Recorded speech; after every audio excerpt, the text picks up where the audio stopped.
আসসালামু আলাইকুম। মাত্র ১ কাপ চিড়া আর একটা আলু দিয়ে মুসমুসে মুখরোচক বিকালের এই নাস্তা খুবই সহজভাবে ঝটপট বানিয়ে দেখাবো। আশা করছি আপনাদের ভালো লাগবে। তাহলে চলুন দেখে নেই। প্রথমে এখানে চিড়া নিয়েছি, লাল চিড়া, যেকোনো চিড়া নিতে পারবেন। এখানে ১ কাপ নিয়েছি আর চিড়া ভালো করে ঝেড়ে পরিষ্কার করে নিতে হবে। চিড়ার মধ্যে ময়লা থাকে, ভালো করে আমি টিস্যু দিয়ে পরিষ্কার করে নিয়েছি।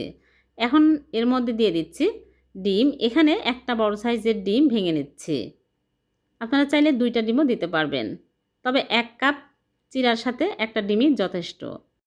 তারপরে এর মধ্যে দিয়ে দিচ্ছি স্বাদ মতো লবণ, আর দিয়ে দিচ্ছি মরিচের গুঁড়া 1/2 চামচ, ঝাল বুঝে দিতে হবে। তারপরে দিয়ে দিচ্ছি ভাজা জিরার গুঁড়া 1/2 চামচ, আর এখানে নিয়েছি চাট মশলা 1/2 চামচ। তারপরে কাঁচামরিচ দিয়ে দিচ্ছি, 2টা কাঁচামরিচ একদম কুচি করে নিয়েছি, আর পেঁয়াজ কুচি 1/2 কাপ। আর এখানে নিয়েছি একটা আলু সিদ্ধ করে ম্যাশ করে নিয়েছি, দিয়ে ভালো করে মাখিয়ে নিব। এখানে পানি দেওয়ার প্রয়োজন হবে না, যেহেতু ডিম আছে আর আলু আছে, এতেই মাখা হয়ে যাবে। এই নাস্তাগুলো খুবই মুসমুসে হয়, খেতে দারুণ টেস্টি। তারপরে হলুদের গুঁড়া সামান্য পরিমাণে দিয়ে দিচ্ছি কালারের জন্য, আর ধনিয়া পাতা কুচি দিয়ে দিলাম 1/2 কাপ। এখন ভালো করে সবগুলো একসাথে মাখিয়ে নিব। এরকম একটা ডোয়ের মতো তৈরি করে নিতে হবে।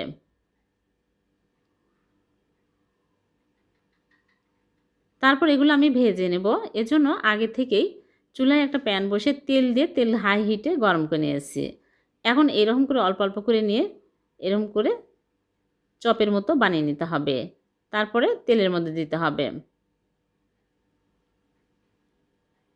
এরকম করে আমি তেলের মধ্যে সবগুলো দিয়ে উল্টে পাল্টে ভেজে নেব। ঝটপট কোনো নাস্তা খেতে চাইলে 1 কাপ চিড়া যদি বাসায় থাকে তাহলে এই নাস্তা বানিয়ে খেতে পারবেন। আমার মেহমান আসলে অনেক সময় বাসায় নাস্তা থাকে না, এই নাস্তা বানিয়ে চায়ের সাথে আপ্যায়ন করা যাবে। খুবই ঝটপট হয়ে যাবে আর খুবই মজার খেতে।